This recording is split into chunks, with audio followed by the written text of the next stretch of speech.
paz do Senhor, amados e queridos irmãos. Aqui é o presbítero Diego Rezende e nós vamos finalizar aí com a nossa quarta aula de teologia, da matéria de teologia. Nós estamos aí aplicando o curso básico de teologia aqui no YouTube. Já falamos da matéria de educação cristã, postamos 4 aulas. Da matéria de liderança e administração eclesiástica também postamos 4 aulas. E da matéria de teologia, que nós estamos aqui agora na quarta aula e última aula desse curso básico de teologia. Então você que não assistiu a primeira, a segunda e a terceira aula da matéria de teologia, volta lá, assiste e depois vem para essa quarta aula de teologia. E logo mais estaremos postando mais 4 aulas de bibliologia. Então você não pode perder este curso. Ative aí as notificações, compartilhe esse vídeo, comenta também. Comenta você que é meu aluno da aula presencial. Coloca aqui presente para você ganhar sua presença lá na aula. Você que teve falta. Então, bora para mais uma aula. Aprender um pouco mais da palavra do Senhor.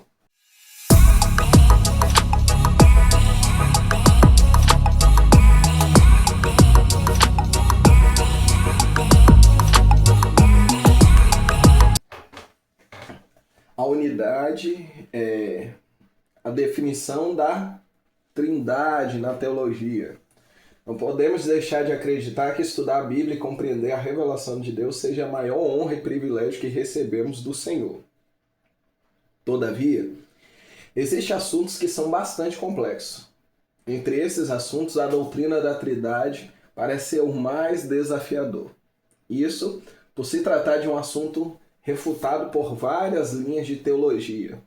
Aqui, buscaremos em poucas palavras definir o quanto é importante compreender esta doutrina. A Trindade na Bíblia.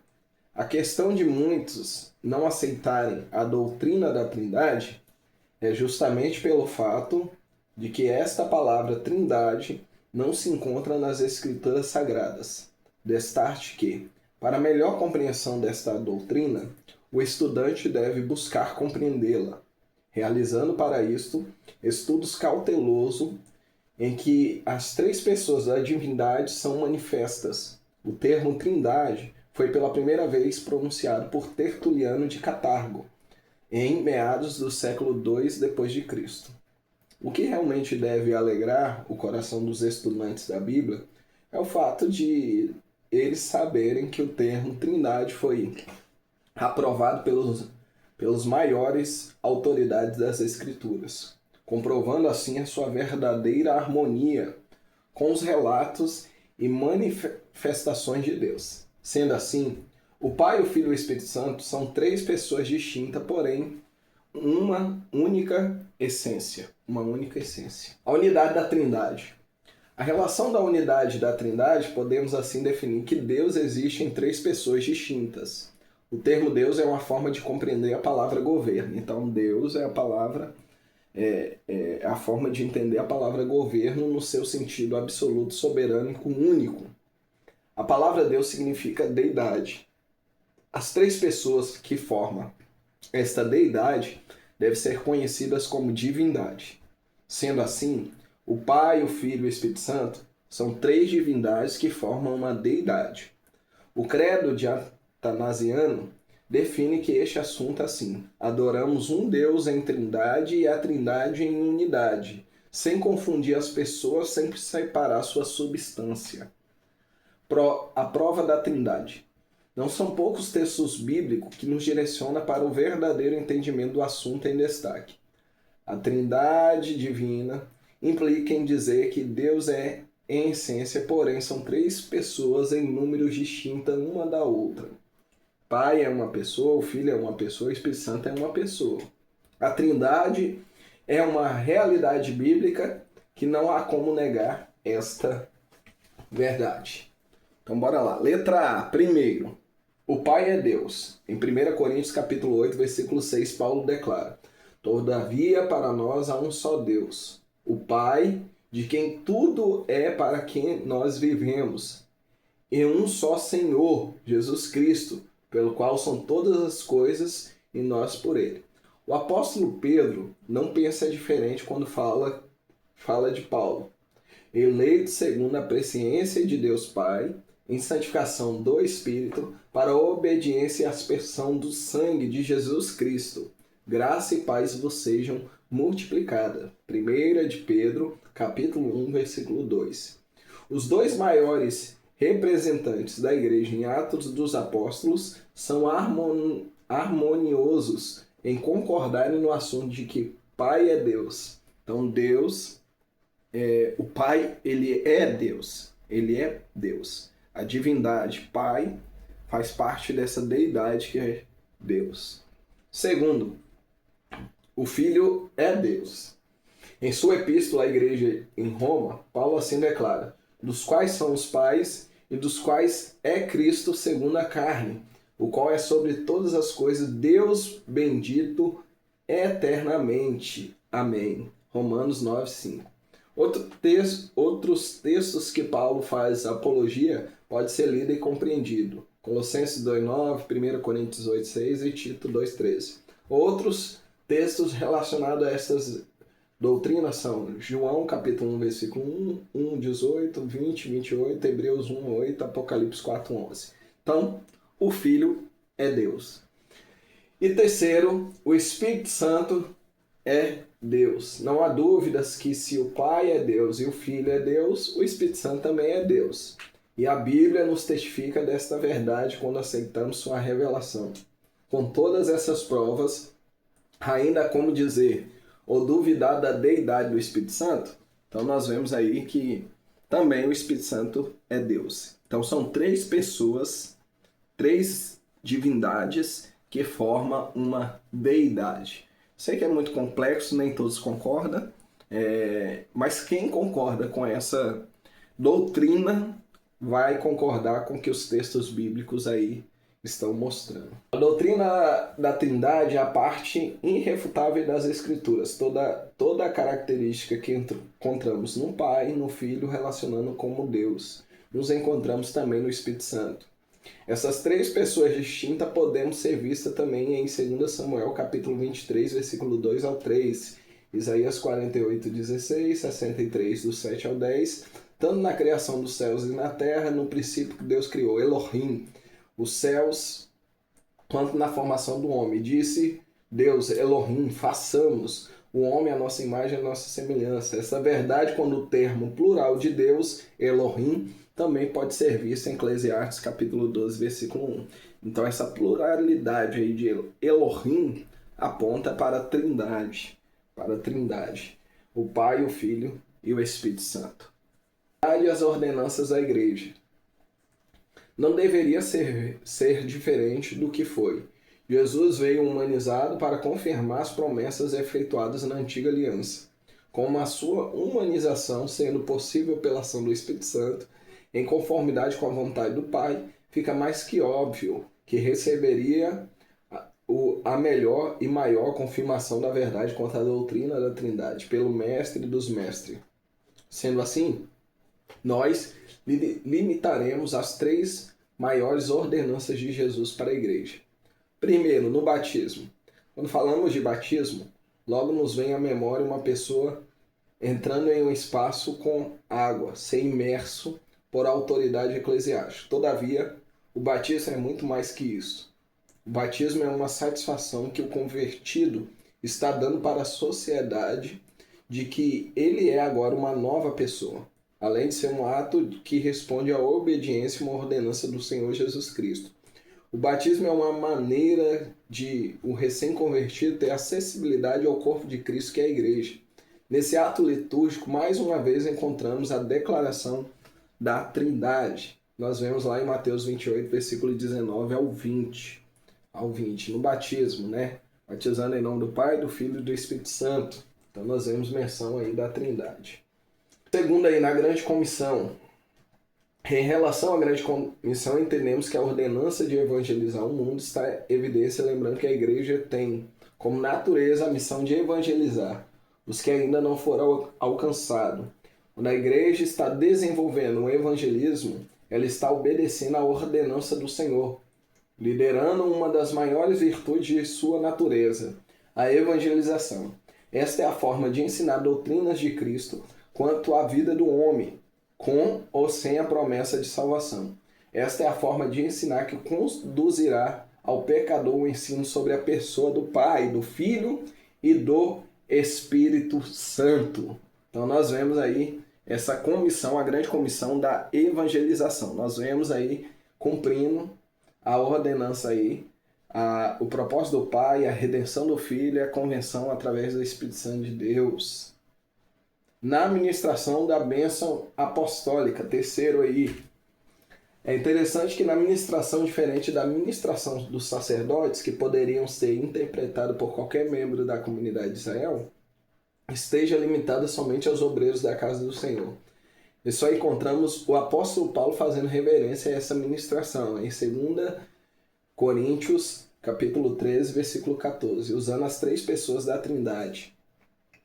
Nos demais, a primeira epístola de João, capítulo 1, versículo 3, faz menção somente o Pai e o Filho.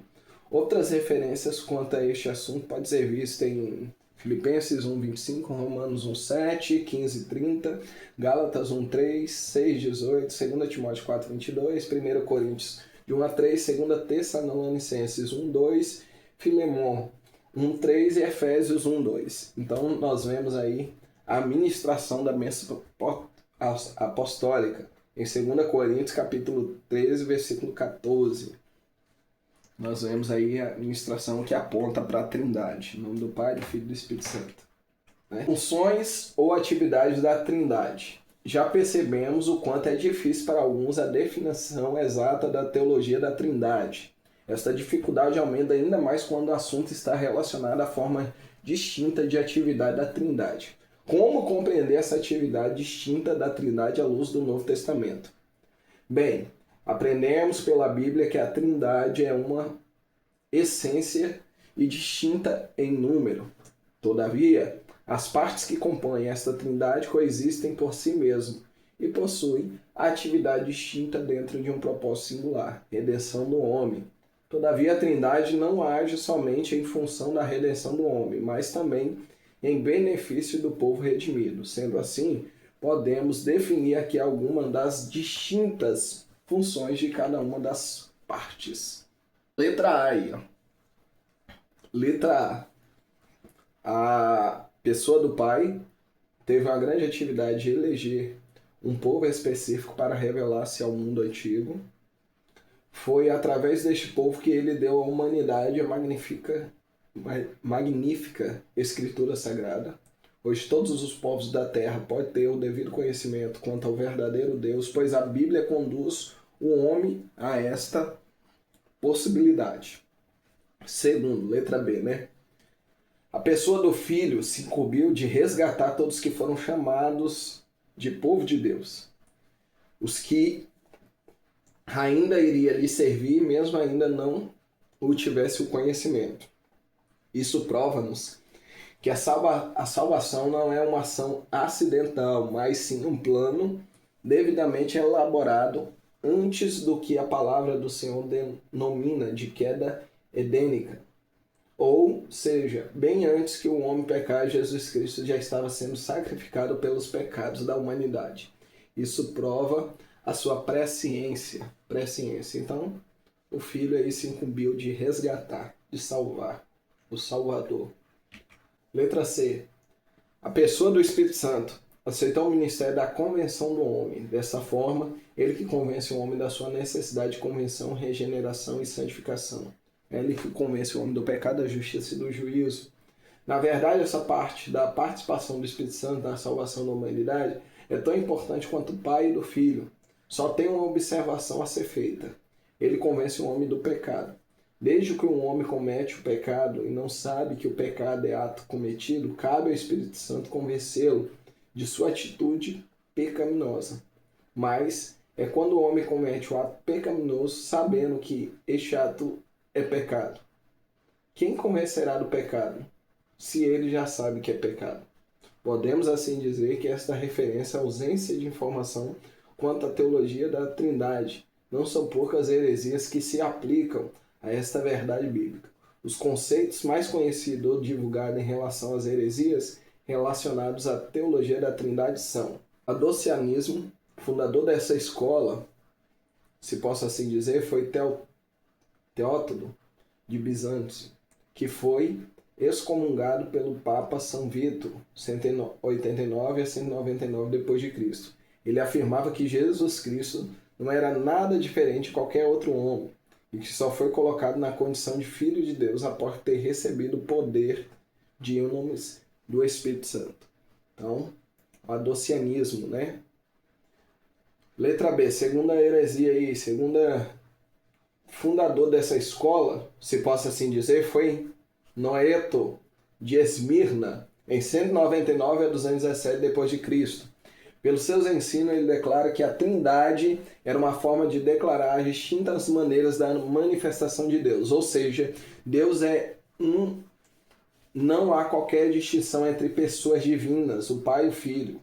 O Filho seria a forma do Pai, não sendo distinto do mesmo. Esta heresia foi defendida por Sabélio, que acrescentou que a Trindade não era nada mais que uma máscara que permite ver o Pai como Criador, e o Filho como Redentor e o Espírito Santo como Santificador. Então, a segunda heresia é o modalismo. Terceiro aí, letra C, o arianismo. O fundador dessa escola, se assim posso dizer, foi Ário, 272 a 337 depois de Cristo. Por ter sido um diácono e professor em Alexandria, ele passou a defender que Jesus Cristo não teria como ser igual ao Pai, ou seja, ser Deus, pois ele foi criado pelo Pai. Desta forma, Jesus seria apenas um semideus, não tendo os mesmos atributos que o Pai. Desta forma, a divindade de Jesus Cristo foi indeferida por Ário. Além desses que foram citados, ainda poderíamos falar de mais quanto às seguintes fontes de heresia: nestorianismos, os gnosticismos, o docentismo, o apolinarismo e etc. Todavia, o que mais deve nos interessar nessa altura de nossos estudos é saber que a verdade bíblica está sendo conservada pelos que ainda creem incondicionalmente naquilo que foi revelado pelo Senhor. Então, conclusão aqui da nossa matéria. Conclusão. O conceito que um homem faz de Deus não mudará a necessidade de que o homem tem dele. Desta forma, estudamos sobre a divindade eterna na esperança de compreendê-lo melhor. Possamos lhe servir e conviver com sua vontade soberana, se que para isso haja qualquer tipo de relutância. Deus nos ama e Ele já provou isso através de Jesus Cristo na cruz. Resta-nos tão somente amá-lo e adorá-lo, reconhecê-lo a todo instante que não existe amor maior que o dele por nós. Então tá aí, gente. Nossa última aula de teologia. Essa aula aí foi bem curta, ensinando aí um pouquinho sobre a Trindade. É um assunto muito polêmico, muito complexo. Cada dia mais nós temos que estudar mais, compreender mais. Deixei aqui alguns textos que podem ajudar a estudar sobre essa matéria. E se está te ajudando essas aulas, compartilhe aí, se inscreva no canal, ative as notificações e também nos siga lá nas redes sociais. Não perca a próxima aula. A próxima aula nós vamos entrar aí com a matéria agora de bibliologia, então você não perca, vai ser uma bênção nós mostrarmos acerca da Bíblia, aprender sobre a Bíblia. Então não perca aí, até a próxima aula, Deus abençoe, Shalom, a paz do Senhor.